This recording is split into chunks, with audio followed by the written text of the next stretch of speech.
तो जैसे कल हमने असर्शन रीजनिंग के क्वेश्चन किए from the chapter chemical reactions, आज हम केमिकल रिएक्शन चैप्टर से ही पैराग्राफ वाले क्वेश्चन करेंगे। वो एक बहुत बड़ा पैराग्राफ हो ये ज़रूरी नहीं है, लेकिन वो एक स्टेटमेंट भी हो सकता है, पैराग्राफ भी हो सकता है। उसमें कंटेंट जो है वो आपके सिलेबस से होगा। अगर मैं केमिकल रिएक्शन चैप्टर की बात कर रहा हूँ तो वहाँ से होगा, और उससे रिलेटेड उस पर्टिकुलर पैराग्राफ को जिस कंसेप्ट से एसोसिएटेड है वो कंसेप्ट अगर आपको क्लियर है तो आपको बहुत आसानी से चीज़ें समझ में आ जाएंगी। ठीक है, तो हम थोड़ा सा कंसेप्ट रिवाइज भी कर देंगे जहाँ जहाँ ज़रूरत पड़ेगी, अदरवाइज हम स्ट्रेट अवे जो क्वेश्चंस उसमें से आते हैं उनकी बात करेंगे। तो पहले हम दो पैराग्राफ देखेंगे और देखेंगे कि what should be our approach when we see a paragraph and then subsequently the questions associated with it. Apart from that हम कुछ सिंपल न्यूमेरिकल्स जो हमारे सिलेबस में से टेक्स्ट में से आए हैं उनके बारे में भी इसी क्लास में बात करेंगे।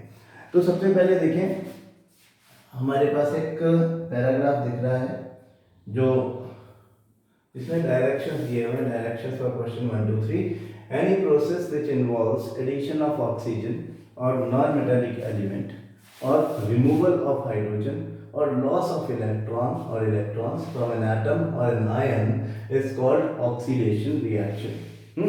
ये हमारा कंसेप्ट है जो हमने पढ़ा हुआ ही है पहले। हमने ये बात सीखी है कि ऑक्सीडेशन क्या है, addition of oxygen, removal of hydrogen या रिमूवल ऑफ इलेक्ट्रॉन। वही बात यहाँ पर लिखी हुई है, बस और कोई खास बात नहीं है कि any process which involves addition of oxygen और non metallic element. Non metallic element मतलब अगर ऑक्सीजन नॉन मेटालिक है तो उसके साथ साथ दूसरे भी नॉन मेटालिक एलिमेंट्स है, जैसे नाइट्रोजन है, जैसे क्लोरीन है, जैसे सल्फर है, जैसे फ्लोरीन है, ये सब नॉन मेटालिक एलिमेंट्स हैं। और रिमूवल ऑफ हाइड्रोजन और मेटालिक एलिमेंट्स और लॉस ऑफ इलेक्ट्रॉन और इलेक्ट्रॉन्स फ्रॉम एन एटम और an ion is called oxidation reaction. The substance which can bring about oxidation to other substances is called oxidizing agent. अगर कोई substance किसी की oxygen किसी substance में oxygen add कर देता है तो हम कहते हैं कि इसने इसका ऑक्सीडेशन कर दिया, इसलिए ये ऑक्सीडाइजिंग एजेंट है। या वो किसी का हाइड्रोजन रिमूव कर देता है या वो किसी का इलेक्ट्रॉन रिमूव करवा देता है तो वो ऑक्सीडाइजिंग एजेंट है। ठीक है, तो कंसेप्ट मैं आपको याद दिला दूं कि हमने किस तरह से सीखा था। हमने कहा था कि देखो ऑक्सीडाइजिंग एजेंट जो है वो इलेक्ट्रॉन रिलीज करने की कैपेबिलिटी रखता है, मतलब कि उसके खुद के पास में इलेक्ट्रॉन को गेन करने की कैपेसिटी होनी चाहिए। तो नाइट्रोजन, ऑक्सीजन, क्लोरीन, फ्लोरीन ये सब हमेशा ऑक्सीडाइजिंग एजेंट होते हैं क्योंकि इनके आउटरमोस्ट शेल में 5 या 6 या 7 इलेक्ट्रॉन्स होते हैं। So in order to become stable they will either gain 3 or 2 or 1 electrons respectively। अगर हम नाइट्रोजन, ऑक्सीजन और फ्लोरीन या क्लोरीन की बात करें तो वो इलेक्ट्रॉन्स गेन करते हैं। ठीक है, तो अगर वो किसी मेटल से रिएक्शन करेंगे या किसी ऐसे सब्सटेंस से रिएक्शन करेंगे which is ready to lose electrons, या उसकी इलेक्ट्रॉन रिमूव करवा देंगे, and removal of electron is oxidation. यानी कि अगर क्लोरीन ने सोडियम से इलेक्ट्रॉन रिमूव करवा लिया, सोडियम ने उसको एक इलेक्ट्रॉन दिया, उसको हम ऐसा भी बोल सकते हैं कि क्लोरीन ने सोडियम से इलेक्ट्रॉन रिमूव करवा लिया। तो जब इलेक्ट्रॉन रिमूव उसने करवाया तो इस रिमूवल ऑफ इलेक्ट्रॉन के दौरान सोडियम का ऑक्सीडेशन हो गया। किसने करवाया? क्लोरीन ने करवाया। तो क्लोरीन ऑक्सीडेशन करवाने वाला एजेंट हो गया ना, क्लोरीन ऑक्सीडाइजिंग एजेंट हो गया। वो बात यहाँ पे बोल रहे हैं। हाँ, तो जो substances, the substance which can bring about oxidation to other substances is called oxidizing agent. Any process which involves addition of hydrogen or metallic element or removal of hydrogen or non-metallic element or gain of electrons by atom or by an atom or ion is called reduction reaction. The substance which can bring about reduction of other substances is called a reducing agent. Oxidation and reduction always take place together, and these type of reactions are known as redox reaction. Some of the examples of redox reactions are given below. यहाँ पे हमको कुछ examples दिए हुए हैं। You can see Pb3O4 plus 8HCl gives PbCl2 Cl2 plus H2O, Mg plus O2 MgO, CuSO4 plus zinc, copper plus zinc sulfate, vanadium oxide V2O5 plus calcium gives vanadium or calcium oxide, Fe+4H2O, that is iron और water का reaction Fe3O4 और hydrogen CuO+H2 Cu+H2O, ज़्यादातर vanadium वाला reaction छोड़ के और lead oxide वाला reaction छोड़ के बाकी सब आपने देखी हुई है। अब आप देखो क्वेश्चन क्या है, मतलब हमको ये पता चल गया कि ऑक्सीडेशन रिडक्शन से रिलेटेड क्वेश्चंस हैं। हमारा दिमाग तुरंत इस डायरेक्शन में जाना चाहिए कि अब ये क्वेश्चन हमसे जो पूछेंगे उनमें इन रिएक्शंस में जो इन्होंने दे दिए हैं उनमें किसी ना किसी रिएक्शन में पूछेंगे कि बताओ ऑक्सीडाइजिंग एजेंट कौन है, रिड्यूसिंग एजेंट कौन है, या कौन सा सब्सटेंस ऑक्सीडाइज हुआ है या रिड्यूस हुआ है। ठीक है, तो देखते हैं questions. Which of the following is the example of oxidation reaction from your everyday life? Corrosion, density, electricity in batteries, both A and B. वैसे तो देखो वैसे तो सभी हैं, लेकिन करोजन एंड डेंसिटी जो है ये हमारी डे टू डे लाइफ में होने वाली एवरीडे लाइफ में होने वाली ऑक्सीडेशन रिएक्शन का, ऑक्सीडेशन रिडक्शन या रेडॉक्स रिएक्शन का एग्जांपल है। तो हमें एक ऑप्शन दिया हुआ है D, both A and B, वो यहाँ पर मोस्ट सुटेबल एग्जांपल दिख रहा है। The oxidising agent in the reaction C and F are. अब रिएक्शन सी एंड एफ कौन से हैं? देखो, सी रिएक्शन है कॉपर सल्फेट और जिंक। इसमें ऑक्सीडाइजिंग एजेंट कौन है? ऑक्सीडाइजिंग एजेंट कौन? जो दूसरे का इलेक्ट्रॉन निकलवा ले, दूसरे को ऑक्सीजन दे दे, या दूसरे का हाइड्रोजन निकलवा ले। यहाँ पे हाइड्रोजन और ऑक्सीजन का कोई केस नहीं है सी में, कॉपर सल्फेट जिंक। लेकिन आप देखो zinc is a metal, zinc as a metal will always lose electron. हमने मेटल्स को ऐसे ही डिफाइन किया था, हमने कहा था कि all the metals have the tendency to lose electrons and make electropositive ions. तो जिंक इलेक्ट्रॉन लूज ही करेगा इन एनी केस, क्योंकि वो मेटल है। और जब भी कोई मेटल होता है किसी भी रेडॉक्स में, हमने जिस तरीके से सीखा है वो मैं आपको याद दिला दूं कि जब कोई मेटल किसी रिएक्शन में दिखता है हमको पार्टिसिपेट करता हुआ, तो आप समझ लो कि यही रिड्यूसिंग एजेंट है, यही ऑक्सीडाइज होगा। हाँ, मेटल हमेशा रिड्यूसिंग एजेंट होता है। तो मेटल के अलावा जो दूसरा सब्सटेंस होगा वो ऑक्सीडाइजिंग एजेंट होगा। क्यों? क्योंकि कॉपर सल्फेट यहाँ पर क्या करवा रहा होगा? कॉपर सल्फेट यहाँ पर जिंक से इलेक्ट्रॉन रिलीज करवा रहा होगा। कैसे? वो मैं आपको दिखा देता हूँ। जिंक प्लस कॉपर सल्फेट की बात हो रही है। हम कह रहे हैं कि कॉपर सल्फेट का एक्वस सॉल्यूशन होना चाहिए। कॉपर सल्फेट अपने सॉल्यूशन में Cu+2 आयंस रिलीज करता है और SO4-2 आयंस रिलीज करता है। ठीक है, तो कॉपर के आयंस है, जिंक मेटल वहां पर है, zinc is more reactive than copper as a metal, ये हमें पता है। रिएक्टिविटी सीरीज में उनकी पोजीशंस के हिसाब से हम ये बात बोल सकते हैं। तो जिंक यहाँ पर 2 इलेक्ट्रॉन्स लूज करेगा और कॉपर आयन जो कि 2 इलेक्ट्रॉन्स डेफिशिएंट है, यानी उसके पास 2 इलेक्ट्रॉन्स की शॉर्टेज है, वो इन 2 इलेक्ट्रॉन्स को लेने के लिए यहाँ पे आएगा। तो इस कॉपर में 2 इलेक्ट्रॉन ऐड होने के बाद, मतलब Cu+2 आयन में 2 इलेक्ट्रॉन ऐड होने के बाद ये कॉपर मेटल का एटम बन जाएगा और वहीं डिपॉजिट हो जाएगा जहां पर जिंक है। तो कॉपर सल्फेट में जो कॉपर था उसकी वजह से जिंक के 2 इलेक्ट्रॉन्स रिलीज हो गए, तो जिंक का ऑक्सीडेशन हो गया। तो ऑक्सीडाइजिंग एजेंट कौन है? Copper sulphate, not copper, because in the reaction we don't have copper as a reactant, we have a reactant known as copper sulfate CuSO4. So in the reaction C we have the oxidizing agent copper sulfate. ठीक है, अब F में CuO+H2, यहाँ तो देख के आपको clear समझ में आ जाना चाहिए कि CuO क्यूप्रिक ऑक्साइड जो है वो हमारा ऑक्सीजन कैरिंग एजेंट है, ऑक्सीजन लेकर के आ रहा है। और हमने ये कहा था कि जब ऑक्सीजन कैरियर आता है, ऑक्सीजन लेकर के कोई आता है, ऑक्सीजन कैरिंग एजेंट कोई होता है, तो वो हमेशा दूसरे को ऑक्सीजन देगा और उसे ऑक्सीडाइज कर देगा। यानी CuO, MgO, इस तरह के जो भी सब्सटेंसेस होंगे वो किसी भी रिएक्शन में हमेशा ऑक्सीडाइजिंग एजेंट ही होंगे। तो ये यहाँ पर हाइड्रोजन को ऑक्सीजन दे रहा है, खुद रिड्यूस हो रहा है, हाँ, और ऑक्सीडाइज कर रहा है हाइड्रोजन को, तो ऑक्सीडाइजिंग एजेंट है। तो CuSO4 and CuO would be the answer. CuSO4 and CuO पहला ही आंसर है हमारा, ये ठीक है। Which of the following is an oxidising agent? देखो AlH4 ये हाइड्रोजन देगा, अल्कलाइन KMnO4 ऑक्सीजन देगा, एसिडिफाइड K2Cr2O7। हाँ, ये है पोटेशियम परमैंगनेट, ये है पोटेशियम डाइक्रोमेट। ये दोनों ऑक्सीजन गिवर हैं, ऑक्सीजन देते हैं, तो ये दोनों ऑक्सीडाइजिंग एजेंट है। डी आंसर हमको एक ऑप्शन दे रहा है, बोथ बी एंड सी, तो D would be the correct answer. ठीक है, ठीक है। तो ये आपको रिएक्शंस को देख के समझ में आ जाना चाहिए कि जिनके पास ऑक्सीजन है, जो ऑक्सीजन कैरियर दिख रहे हैं, they are always oxidising agents. जिनके पास में हाइड्रोजन है, वो हाइड्रोजन दे रहे होंगे, वो रिड्यूसिंग एजेंट होंगे। जो खुद मेटल्स हैं, हमने कहा था metals, hydrogen and carbon are always reducing agent, वो कभी ऑक्सीडाइजिंग एजेंट होते ही नहीं है, है ना।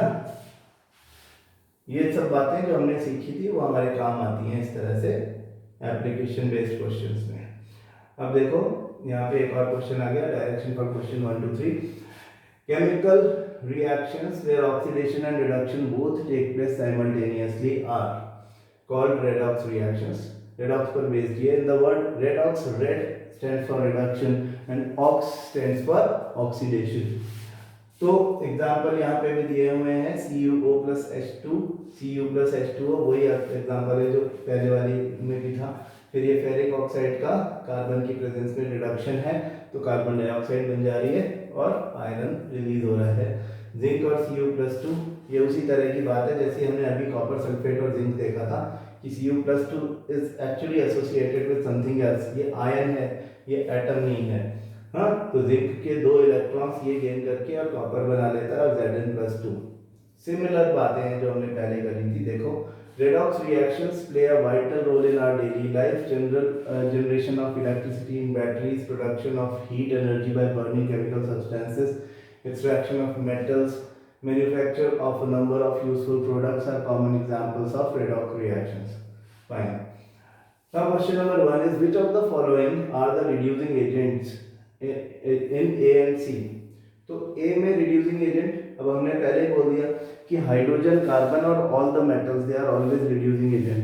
बिना सोचे समझे हाइड्रोजन दिख गया, सीधे बोल दो hydrogen is the reducing agent. ठीक है, यहाँ C में मेटल है जिंक, Cu+2 ये कॉपर का आयन है। डोंट गेट कंफ्यूज कि जिंक लिखें कि ये लिखें, दोनों ही मेटल के। ये मेटल का एटम है, ये आयन है। आयन है मतलब ये किसी और के साथ में जुड़ा हुआ है। ये CuSO4 है, ये Cu नहीं है, ये CuSO4 है, तो जिंक यहाँ पर रिड्यूसिंग एजेंट होगा। ठीक है, और देखें, which of the following is not an example of redox reaction?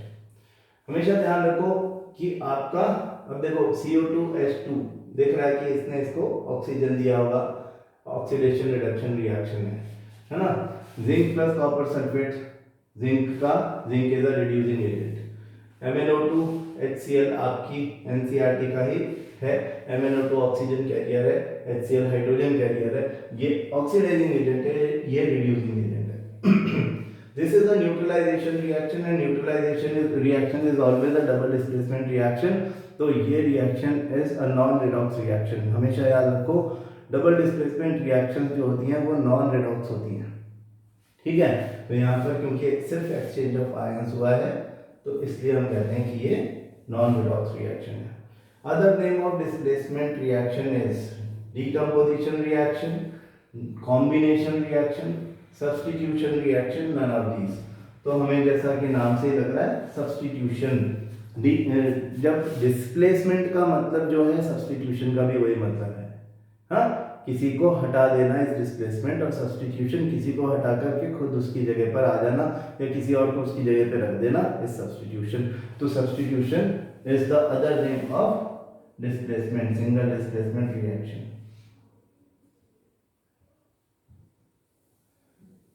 फिर देखो, ये कुछ सिंपल एमसीक्यूज हैं, इस पे भी थोड़ी सी नजर डालते हैं। A solution of substance X is used for white washing. Your X is, देख के आपको समझ में आ रहा है, CaO, याद करो, कैल्शियम ऑक्साइड वाटर में ऐड करते हैं, एक्सोथर्मिक रिएक्शन है, CaOH whole twice. Quick lime turns slaked lime, slaked lime का CaOH फोर ट्वाइस का एक्वस सॉल्यूशन लाइन वाटर है, इसको वाइट वॉश में पोत देते हैं, वॉल पे पोत देते हैं और वो कार्बन डाइऑक्साइड के साथ में स्लो रिएक्शन करता है और कैल्शियम कार्बोनेट बन जाता है, साथ में वाटर भी बन जाएगा। This is milky white in colour, जिसकी वजह से आपकी वॉल्स के ऊपर एकदम शाइनिंग वाइट कलर आ जाता है।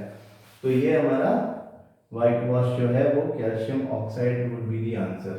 Which of the following statements about the reaction below are incorrect? Reaction है, लेड ऑक्साइड कार्बन के साथ में रिएक्शन कर रहा है, carbon is a reducing agent, इसकी ऑक्सीजन ले लेता है, कार्बन डाइऑक्साइड बन जाता है और PbO का रिडक्शन हो जाता है, लेड बन जाता है।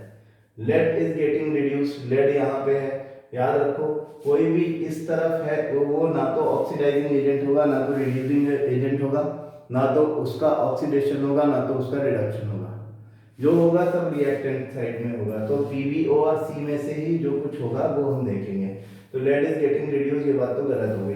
कार्बन डाइऑक्साइड फिर काट दो, वो कुछ नहीं हो रही है। Carbon is getting oxidised, yes carbon में ऑक्सीजन ऐड हो रहा है, ये बात सही है। Lead oxide is getting reduced, lead oxide is getting reduced भी सही है। तो 3 and 4 हमें ऑप्शन दिए 1 and 2, 1 and 3, 2 1 2 3 and all of the above। हाँ बिलो आर, अच्छा इनकरेक्ट बोला है, ओके तो 1 and 2 इनकरेक्ट है, हाँ करेक्ट नहीं पूछा, इनकरेक्ट, तो A is the correct option.